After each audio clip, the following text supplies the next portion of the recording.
Hello, everyone. This is Dr. Tom Syzek with the next in our webinar series from the XL Catlin and the Sullivan Group. The title of today's webinar is Patients Who Leave Against Medical Advice. Why not just let them go? And as I said, I am Tom Syzek, MD, bringing you today's webinar. There are archived broadcasts available on TST's YouTube channel as listed there on the screen. So we'll get started right in. This is not a live presentation, so at this time you should not need any technical assistance. And I will have some questions and answers for you following the presentation, but you will not be able to enter any live chat questions at this time. Well, welcome, as I said, everyone, to today's webinar on patients who leave against medical advice, otherwise known by the common acronym AMA. We'll start right out with a real case and then cruise through some definitions, background, and risks of AMA. I will spend a few minutes on the key concept of decision-making capacity and follow with practical guidelines and some do's and don'ts for handling the AMA patient. So this is a real case that happened to me during one of my busy ER shifts. A 45-year-old man came into the emergency department with chest pain. There were no delays. In rapid succession, we performed triage, an ECG, and I saw the patient right away. The ECG showed the patient was having a clear-cut acute MI in progress. We initiated standard treatment, usual, IV, O2, monitor, aspirin, heparin.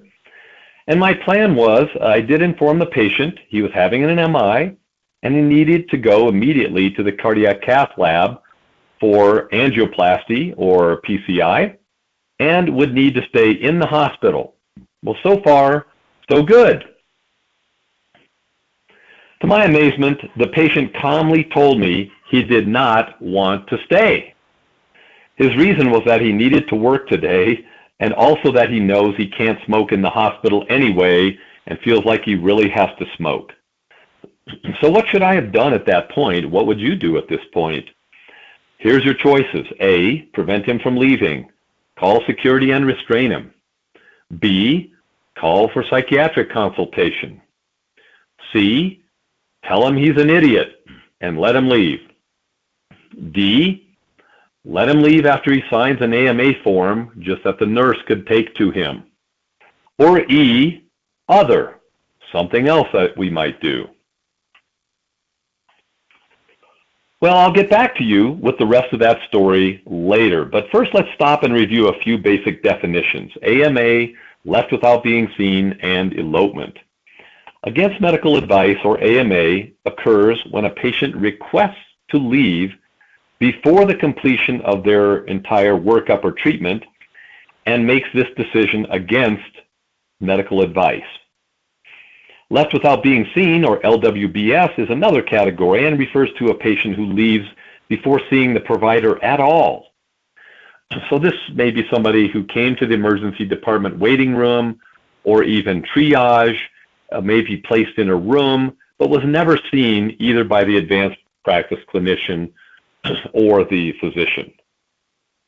And therefore, they didn't really have a chance to talk with the practitioner about the benefits of staying or leaving, and there were no discharge instructions. Third category is left without being discharged, also known as eloping or absconding, and this occurs when a patient leaves during the evaluation but without discussion of refusal of treatment. Basically, they sneak out. They've been checked into the ED, they're in a room, they may have had some treatment started, they may have been seen by the provider, but they sneak out and don't let anybody know they're leaving. This is very similar to AMA, but there was no opportunity to have a discussion with this patient, and we did not know they were leaving. So what do we know about AMA? We know that from 1% to 3% of emergency department patients leave AMA. About 1%, a smaller number, 1% to 2% of medical admissions leave AMA. So this totals up to about 500,000 patients AMA annually from hospital admissions. Is not uncommon. So while the percent of patients from the ED or in the hospital that leave AMA is small, the absolute number is high. For instance, from the emergency department, if you take 1 to 3% of the about 130 million ED visits a year, that totals in the millions, anywhere from 1.3 million to twice that much, almost 3 million. So it's certainly a big enough problem that happens to all acute care that they really need to know how to handle these patients. Now, studies have shown that there are several categories in which patients who leave AMA have a higher risk when compared to those ED patients who do not leave AMA. Patients who leave the emergency department AMA are more likely to have repeat ED visits. In other words, if they left AMA, they're more likely to come back and require another visit and more resources and another insurance payment, most likely. AMA patients also have a higher rate of hospital admission when they return. This makes some sense that if they left before they were better and they return, they could be sicker and are more likely to be admitted to the hospital than those ED patients who stayed and got treatment in the emergency department. And finally, AMA patients who leave the emergency department have a higher mortality rate when measured out at 30 days. So some potentially bad consequences or outcomes for patients who leave AMA, at least from the emergency department. Studies have also shown that patients with certain conditions are at higher risk if they leave AMA. Asthma patients who leave AMA are more likely to be readmitted with asthma upon return. This makes sense also. If they didn't complete their emergency department course and stay, and probably treatment and get prescriptions and instructions and follow-up, they're probably more likely to get worse when they're at home and realize they need to come back, and they're much worse enough to be requiring admission. It probably makes logical sense, but patients with an acute MI are 60% more likely to die if they leave AMA compared to patients with an MI who do not leave AMA. Well, this makes some sense that you're better off in the hospital. Why? And this is what I tell patients, is the benefit of you staying in the hospital with your MI, even if you feel better, is there are doctors, nurses, specialists, cath labs, medications, pharmacists, monitoring, and defibrillators here in the emergency department. And unless you have all these things at home, I really advise that you stay and increase your chances of a good outcome. However, the bottom line is that follow-up of AMA patients show that most patients, 75% of AMA patients, actually felt better and did not plan to return. So it's a minority of patients who leave, especially with those diseases that are at higher risk, that are more likely to get sicker, be readmitted, or die. Not everybody. So an excellent question is, why do patients leave AMA? You know, who's really at risk? Research shows that there are identifiable features of patients who are more likely to leave AMA than the general population.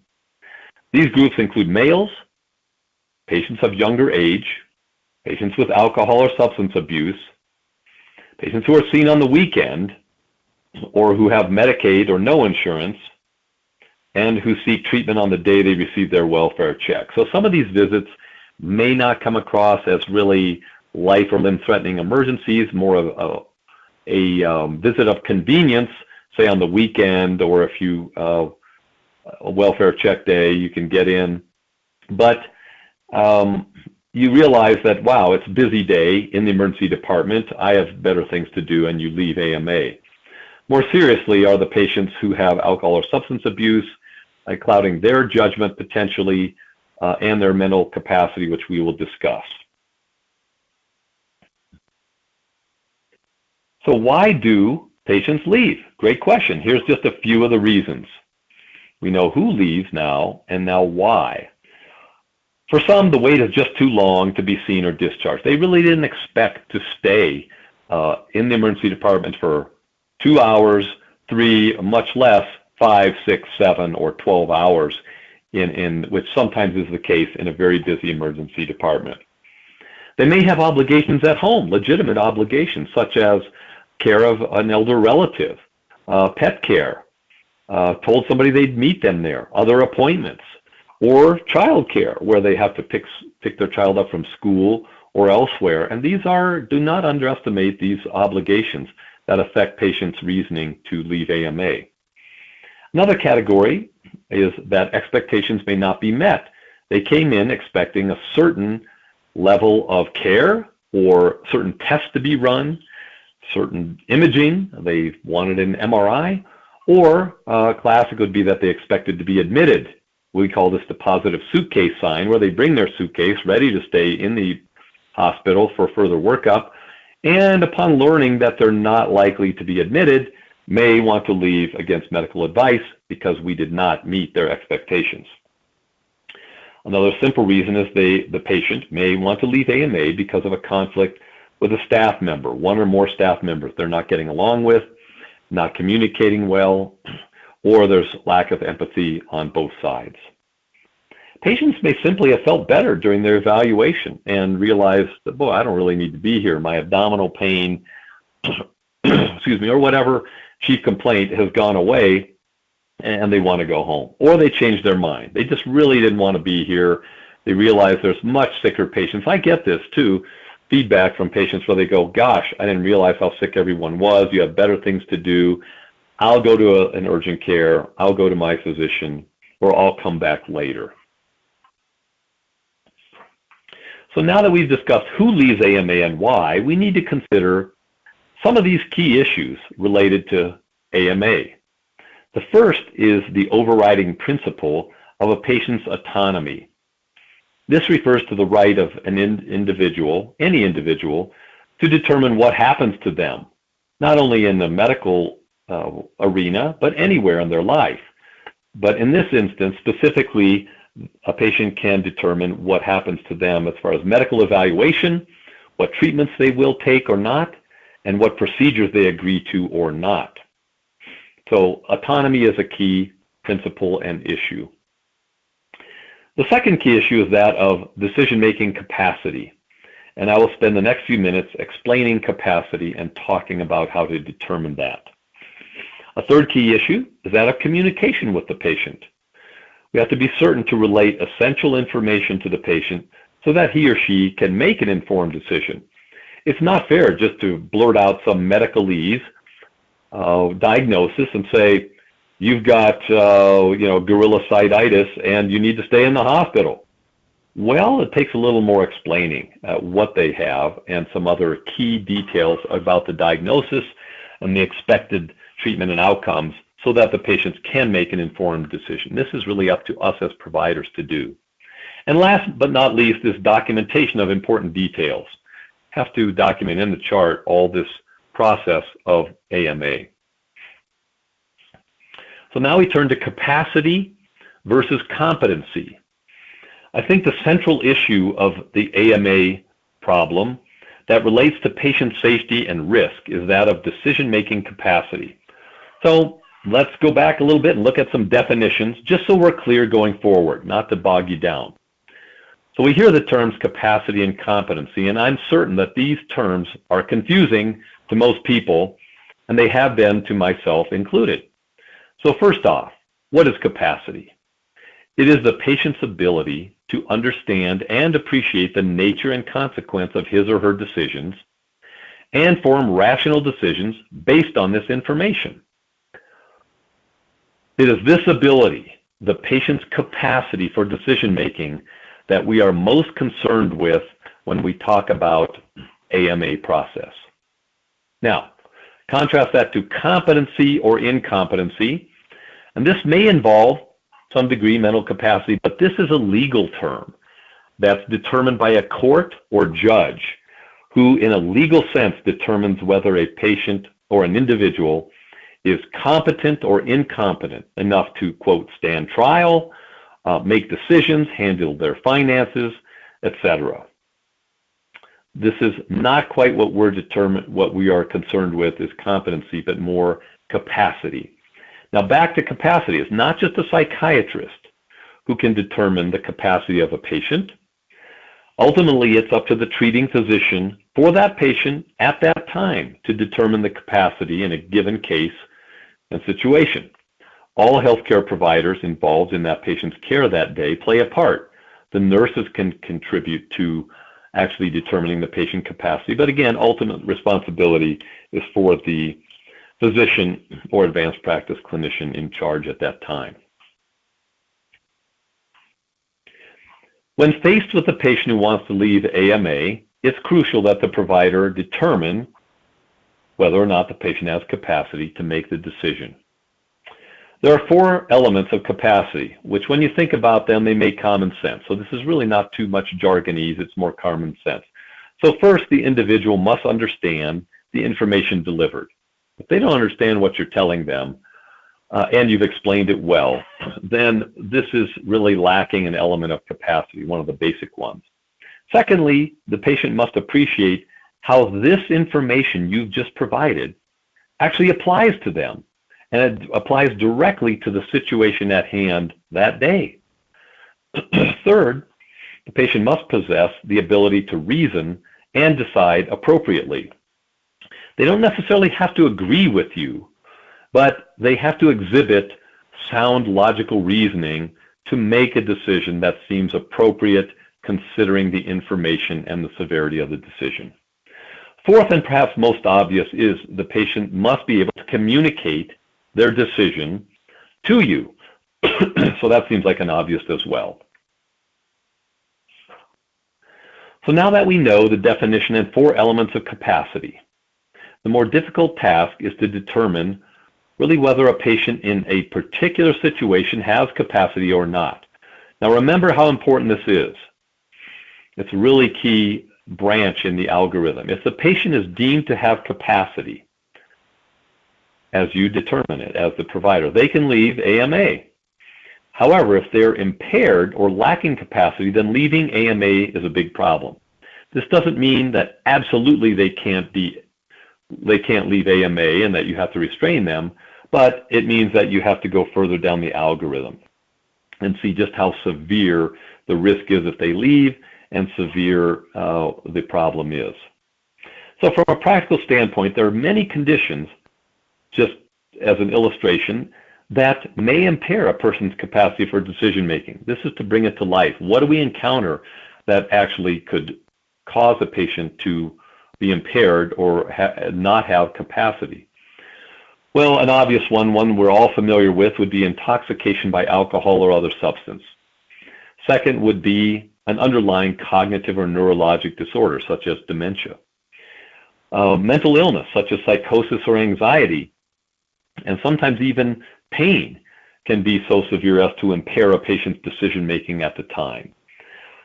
An insufficient education level may preclude the ability for decision-making, particularly when the stakes are high and the condition is complex. And regarding age, are all people over age 85 or 65 or 100 lacking capacity? No. Just because a person is old does not mean that they automatically have impaired capacity. However, conditions that cause cognitive impairment are more common in the elderly, so this is somewhat of a high-risk group that we have to examine carefully for their capacity.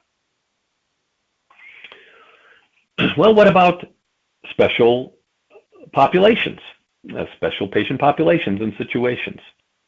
The intoxicated patient, they're high risk for just about everything, such as subtle trauma, head trauma, neck trauma, underlying medical problems, hypoglycemia, you name it, but they're also at high risk if they want to leave against medical advice. It's basically every emergency physician's nightmare to have an intoxicated patient with a significant medical condition who says, "Doc, I just don't want to stay," with perhaps slurred speech and some obvious impairment. So the question facing a clinician is this: Does the intoxicated patient, just by definition, by the fact they're intoxicated, lack decision-making capacity? At first blush, the answer may seem obvious. That's obviously yes. But the real answer is more complicated. So try not to mix you up here, but let's start with this fact. Intoxication, whether by drugs or alcohol, may cause impairment, for sure. But not all intoxicated patients lack mental capacity. They may actually understand what you're saying and be able to make decisions, particularly with simple problems, like a sprained ankle. The intoxicated patient may actually understand the risks and benefits of their decision to leave AMA. However, be careful, because the opposite may also be true, that the intoxicated patient is so impaired they may not understand the risks of their condition, the risks of leaving AMA, what happens if they don't get treatment, and therefore they would fall into the category of not having capacity, and they may not be able to leave AMA. So, what's our first order of business? Our first order of business with the intoxicated patient, if they want to leave AMA, is to determine as thoroughly as possible whether the patient has decision-making capacity. And this requires two things: a neurologic exam, standard neuro exam, and a mental status exam. So here's the bottom line. The clinician, when faced with an intoxicated patient who has a medical condition and wants to leave AMA, clinicians should err on the side of patient safety, and if need be, have the patient stay, observe them, restrain them if absolutely necessary, and treat them if they lack capacity, particularly if it is a severe life, limb-threatening medical problem that can impair them. So as you can imagine, here's an intoxicated patient, doesn't want to stay, and now we're going to tell them you can't leave. So this decision should not be taken lightly and is often the source and accompanied by significant drama in the emergency department, requiring a rounding up of the troops to keep the intoxicated patient in the emergency department. Three more points about capacity, and we'll move on as to how to determine capacity. So remember, we've already defined capacity in its four elements. You have to understand, appreciate that information, reason, and communicate. So determining a patient's capacity involves three other issues worth mentioning, and they're important. The first is that the capacity is dynamic. It may change with time. What are we talking about? Here's an example. The intoxicated patient who may be completely out of it and sleeping while you're doing your evaluation, they wake up, regain capacity, they're now sober. By all means, you've determined that they have good mental capacity, and they're no longer intoxicated. Well, their capacity has changed. They have capacity now, and they can refuse further evaluation treatment. Secondly, capacity is task-specific and depends on the severity of the condition. Here's an example. A patient who seems impaired may have capacity for a minor injury. In other words, they can make a decision and leave AMA, deciding whether or not they want a simple splinter removed, but maybe not for a complicated condition, such as spine surgery for a spinal epidural abscess or an epidural hemorrhage. That's more complicated. They may not grasp the information you're telling them. The third issue to consider, besides dynamic and task-specific, is whether the patient's decision to leave AMA or refuse treatment is appropriate. They don't have to agree. That doesn't mean if they disagree that's inappropriate. But they have to understand and decide rationally, lead you through their decision tree, whether or not you agree with it. So whose duty is it to determine capacity? It is the provider's duty at the time, and there are tools available to assess capacity. Just one example, and there are many others, and it's the mini mental state examination, which has been around for 20, 30 years and takes about 10 minutes, which is actually a lot of time to spend with one patient determining capacity in the ED. But there are other tests and tools as well that can be found on the internet and in medical references. So what happens if it's determined that the patient lacks capacity? Well, be sure to check on a couple other things here. And one is if the patient may have advanced directives. They're lacking capacity. they may want to leave. There could be advance directives, and those, if they're available, sometimes spell out and direct the physician's next steps. This doesn't always happen. Second step would be identify a surrogate decision maker. Now, this is a legal thing that varies by state as to who can be a surrogate decision maker. Sometimes this is written down, and sometimes it's legislated as to who's next. Is it the sibling, the parent, the child, the adult child of this person, friend, etc., who legally is allowed to be the surrogate decision maker? And in the end, if there's no advance directives and no surrogate, the provider is left using their best judgment and standard of care treatment in the best interest of the patient. It's hard to go wrong doing that. So here we go. Here's the mini mental state examination. I won't go over every item for fear that I might flunk it myself on any given day. But here's an adapted version of the mini mental state exam. This can be used along with the standard neurologic exam, remember strength, motor, cerebellar, reflexes, speech, etc., to help the provider determine if the patient has medical decision-making capacity or not. I think this is more important than the rest of the neurologic exam.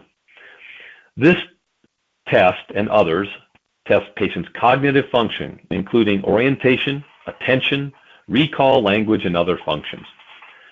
Available from online resources and medical references. So another special population, we talked about intoxicated patient. What do we do here now about minors? Can minors leave against medical advice? Well, in general, a minor does not have the constitutional right to refuse medical treatment.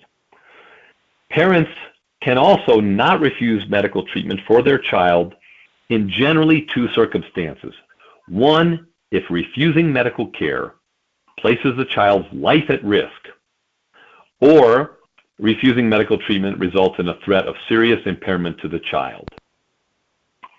So this is a situation where it's a life-threatening or serious impairment is potentially going on with the child, such as a severe asthma attack or a severe injury or severe metabolic condition. If the patient wants to run out with their child, they can't refuse treatment for this child, and you may need to take other actions. Now, parents can refuse medical treatment, on the other hand, if one of two things. If the refusal does not place the child in serious risk of death or impairment.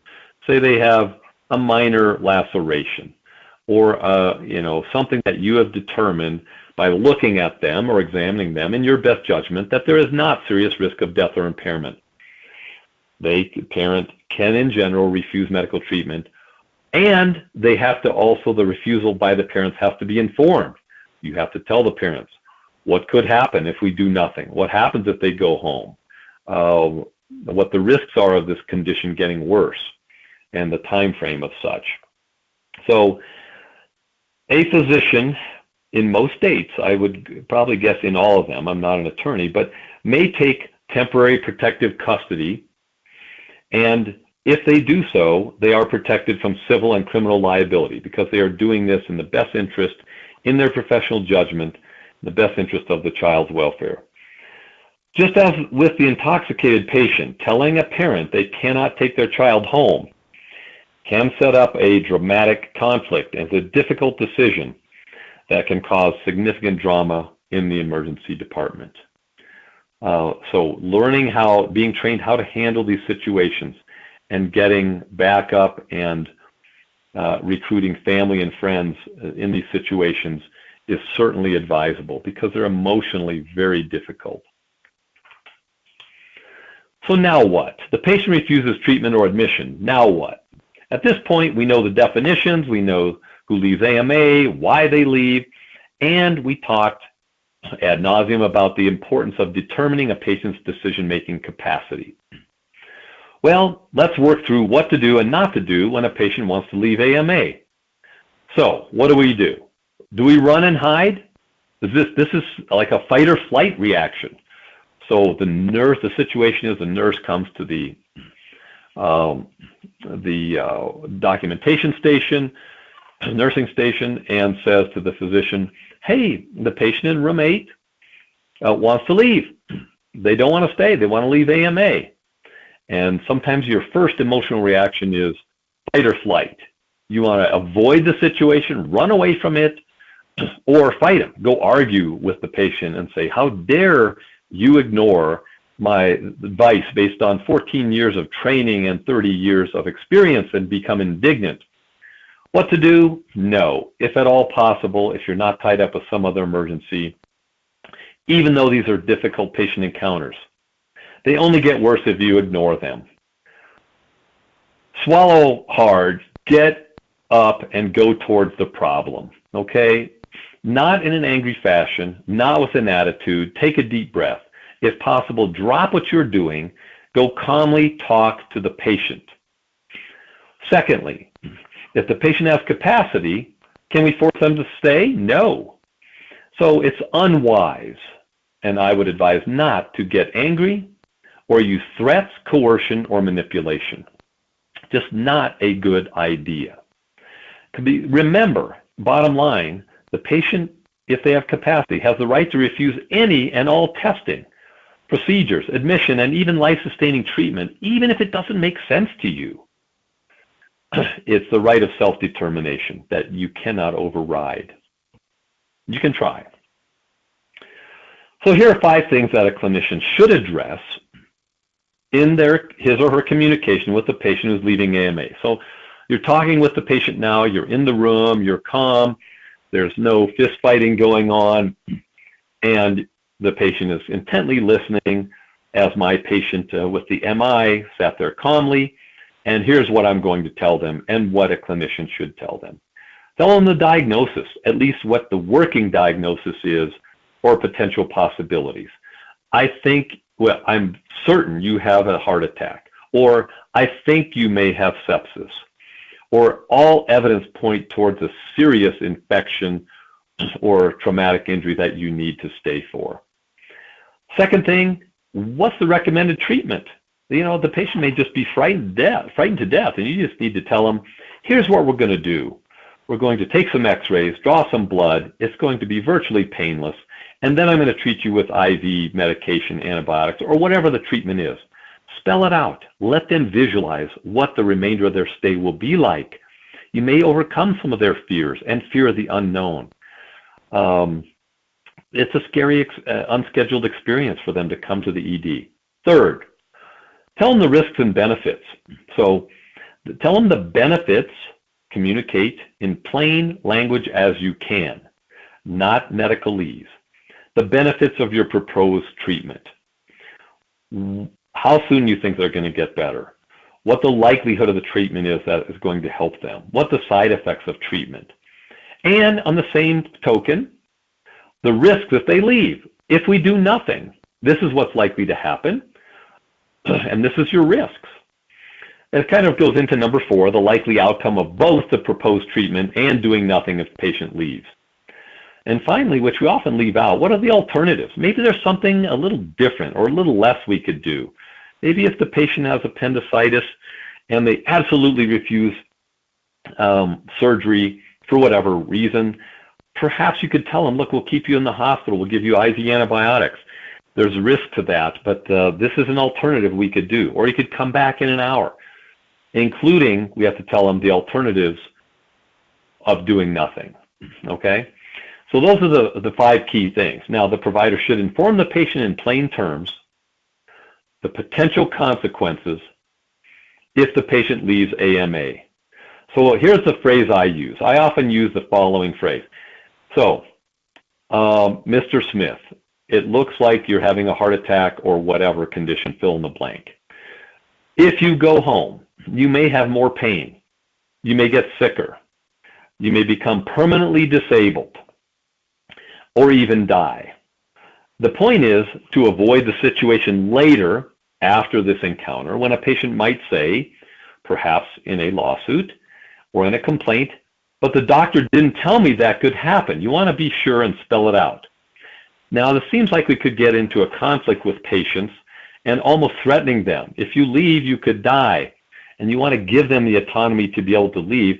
But I think you need to be pretty defined here and tell them what you believe realistically the potential worst case scenarios could be for their benefit and for yours. Often when I get to the point of telling a man who is more likely to leave AMA that they could become permanently disabled and their wife is in the room or spouse or significant other, that's when they pipe up and say, Joe, I am not taking care of you at home if you're disabled. You are staying. And with that recruitment of the family, 9 times out of 10, I can get the patient to stay and undergo reasonable treatment. So what else to do? What else should you do as a practitioner facing an AMA? These situations can be very tense, and I have found it helpful to calmly tell them this thing. They often view that they're in conflict with me. I'm forcing them to do something. I'm inflicting something on them, or I have an authority gradient. Not so. I'll sit down right next to them, look them in the eye, and say, look, Joe or Mr. Smith or whomever, I am not in conflict with you. The only reason I am here is to help you against this problem. We're on the same side against this threat to your health. You know, nothing better than to give that little tincture of relationship like a primary care physician could possibly do and empathize with them. Secondly, it helps to listen and try to understand and assist with their reason for wanting to leave. Again, they may have a child at home. Can we make calls for you to get a relative friend to go pick up your child, and so that you don't have to worry about that and you can stay? They may be afraid. Let's talk about their fears. Why they might not want to stay. Do they think something horrible is going to happen or very painful? Third is finances. Gosh, you know, they may really be concerned about this is going to run up their bill, or it's not an emergency, or their copay is going to put them over the edge. This is very real. Put yourself in their situation, and finances could be a problem. Work, as with my patient, he wanted to go to work. He felt he couldn't miss work despite his MI, and wanted to leave. They may have transportation problems. I've got to leave now before the bus comes, or my ride is here, etc. Common human situations that we need to be empathetic towards. Another piece of advice would be avoid being offended that they aren't taking your expert advice. Here you are, you're the doctor. You have the white coat on, or you're the PA or NP. And you can get offended that you have studied this, you may have a PhD in this, you certainly have your degree in this already, and get offended that they're not taking your advice. Who are they compared to you, the doctor? Forget it. Forget the authority gradient.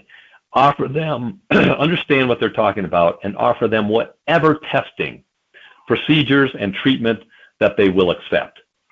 And then provide detailed verbal and written discharge instructions and help them out. If they're leaving even AMA, don't abandon them. Arrange for follow-up appointments. And above all, give them permission to return any time if they change their mind or get worse. Nurses play a pivotal role in getting a patient to stay instead of leaving AMA. After all, in my experience, nurses often spend more time at the bedside and develop better rapport than the physician does. The nurse can ask the patient why they want to leave and empathize with them, and there's several of the possible reasons we talked about: finances, medical bills, children at home, and the patient may also have an addiction that is affecting their ability to stay. So what should nursing documentation include in this AMA patient? One, their conversation with the patient, family, and friends. Secondly, that they notified the patient's physician, that they went and told the ED physician, hospitalist, or inpatient physician, whoever the attending is, that this patient wants to leave, and be sure they know. And third, if there is an AMA protocol in the hospital, that the documentation should show compliance or adherence to the AMA protocol, if there is one. So how about a few myths here? We'll do some myth busting. AMA myth number 1. There are a few myths attached to this issue of AMA. So myth number 1, true or false? If a patient leaves AMA, his or her insurance will not pay for the emergency visit. Answer is false. This was such a common myth that they actually did research on it. And it's sometimes used, this statement is sometimes used by providers and nurses to convince or coerce patients not to leave AMA, telling them they'll get stuck with the bill. This is not true. This is a myth. So a tip is, do not use the potential for insurance non-payment as a reason to persuade them to stay. I wouldn't even talk about insurance or money.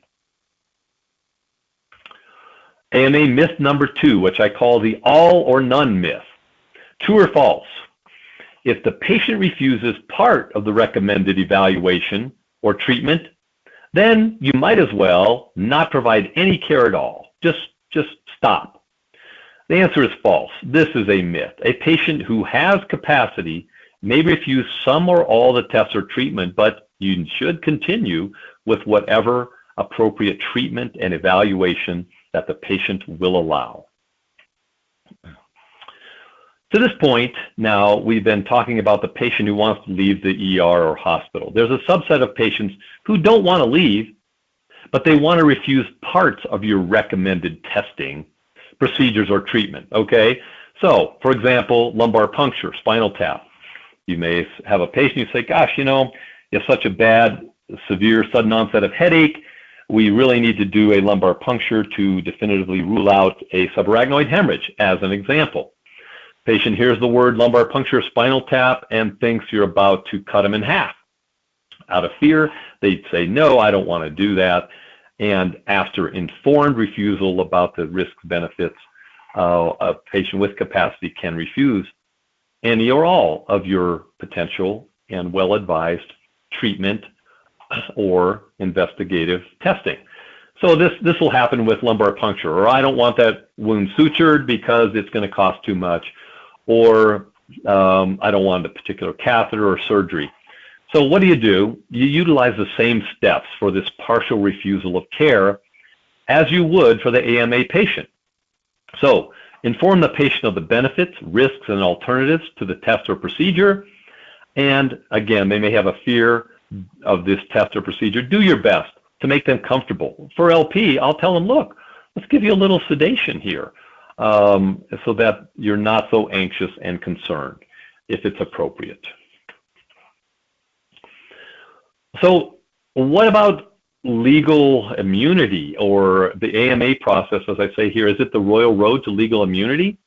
So even though patients leave AMA every day, millions a year, right? Litigation regarding AMA patients is not that common, particularly as the sole allegation in a litigation. When litigation does occur, the defendant physician most often prevails. In this small, rarely small study from 2000 of 4 suits, the defendants won in all 4. And again, the plaintiffs were arguing that the patient wasn't informed about AMA and all the risk, benefits, and alternatives. Well, the defendants prevailed because mainly the plaintiffs failed to prove negligence. They didn't really do anything wrong. So the tip here is, after reviewing these suits, the authors made recommendations how to deal with AMA patients to reduce the risk and enhance patient safety. And that is this: perform a careful examination and document it well. Same thing for avoiding medical errors, right? Careful exam, history and exam, and document it well. The authors also stress the importance of focusing on the severity of the illness and risk if the patient is discharged AMA, and the value of engaging in a constructive dialogue about any grievances the patient may have. So now we're on to the home stretch here with some of the do's and don'ts. I know the advertisement or email about this said 11 do's and don'ts. I somehow ended up with 10, so I'll spare you one that I actually probably forgot what it was. But by way of summarizing, I put together this list of do's and don'ts for the patients leaving AMA. First, don't ignore the patient who wants to leave AMA. Go towards the problem. Do not run away. Do determine decision-making capacity. Critical. Very, very critical. Don't blame or berate the patient or anyone else. Take a chill pill. Take a deep breath. Despite how rough your day is and how busy the ED is, don't blame or berate anybody. Be patient. Go address the situation. Do apologize if there are waits or delays. As I always like to say, apologies are free. Suits can cost millions. Don't ask the nurse. If you're the practitioner, don't ask the nurse just to say, get him to sign AMA and boot him. You need to go address that situation. Do enlist the patient's family and friends. This almost always works for me. The family has a lot of influence, especially the spouse, and they can often help you in changing the patient's mind. Don't express frustration and anger. Here's some more do's and don'ts. Don't express frustration and anger. Tell the patient you're on their side against a threat to their health. Do document their informed refusal of crucial diagnostic testing, procedures, or treatments. Don't abandon the patient. Don't refuse to provide treatment. Give whatever treatment, prescriptions, appointments, and instructions the patient will accept.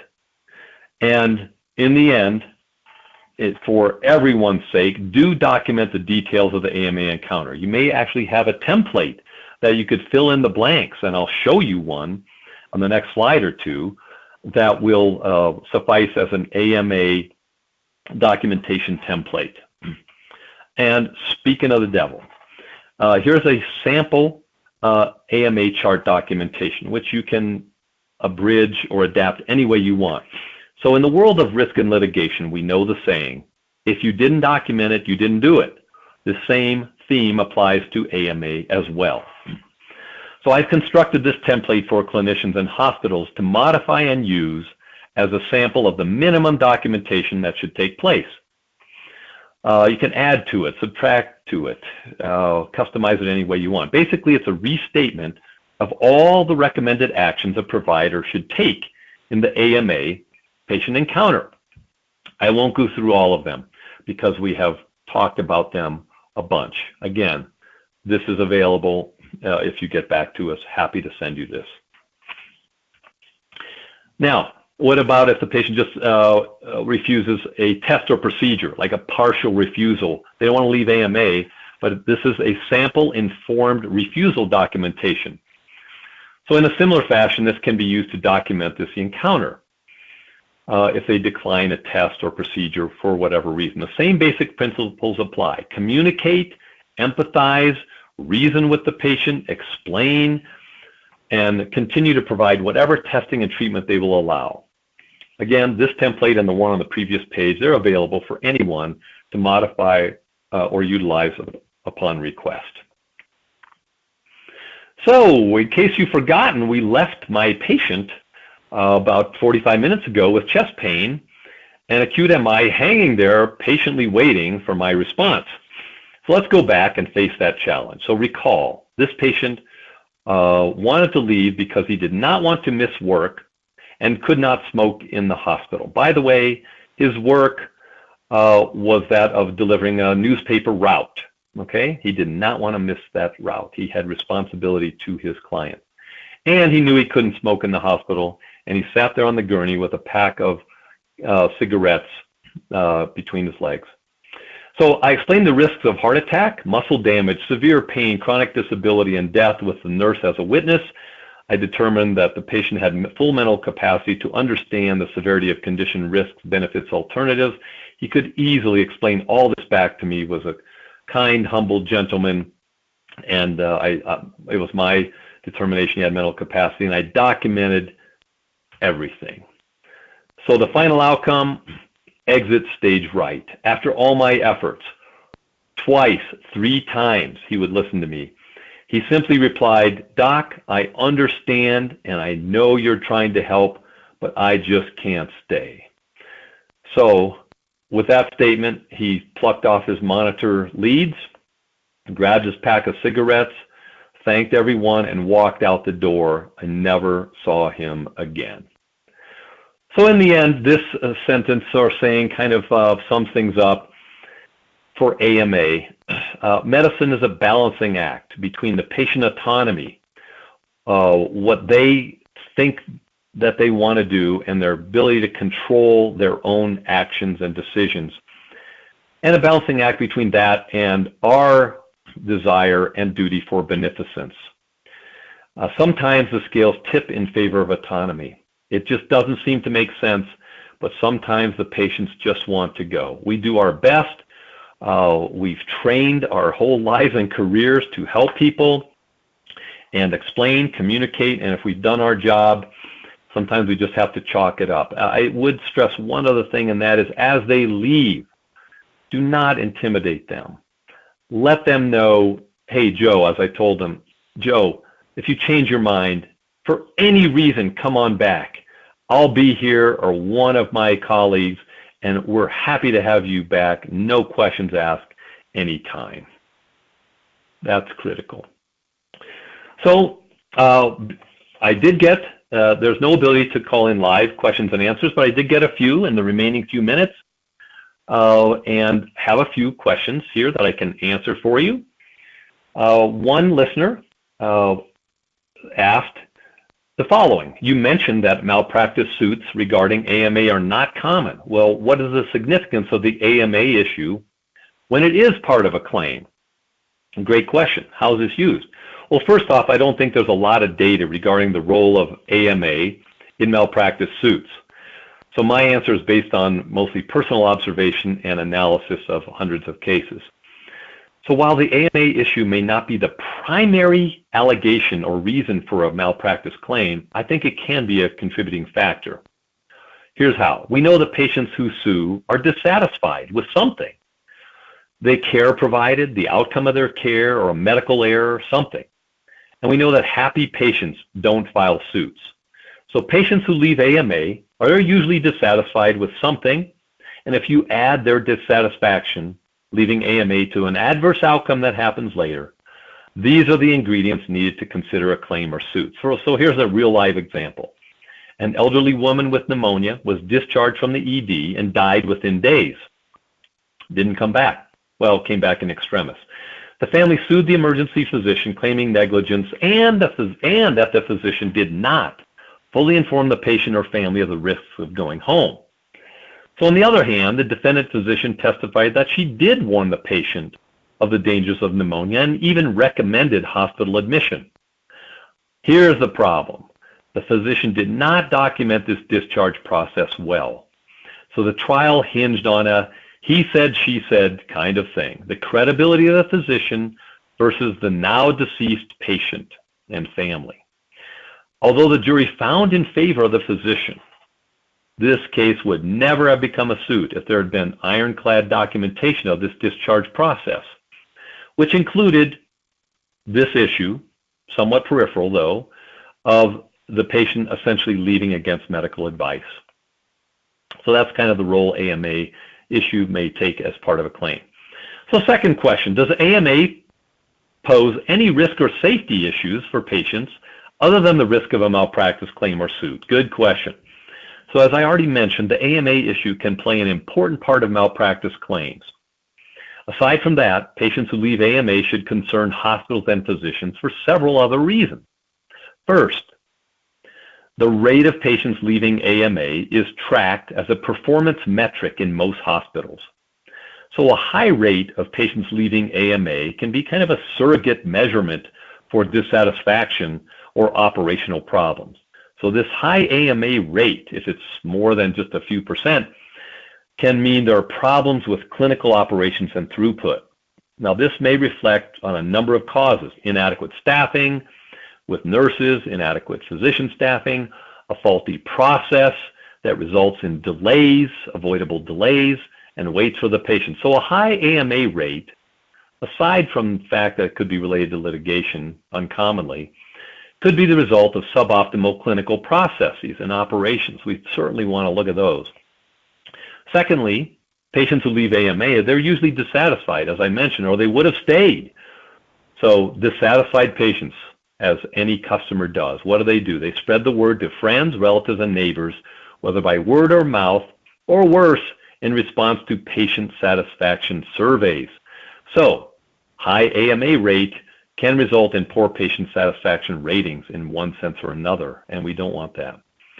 I think there could also be patient risk and safety issues associated with a high rate of patients leaving AMA. I'd be concerned that if care is delayed for the AMA patients, and we have a lot of those, what about the patients who stay?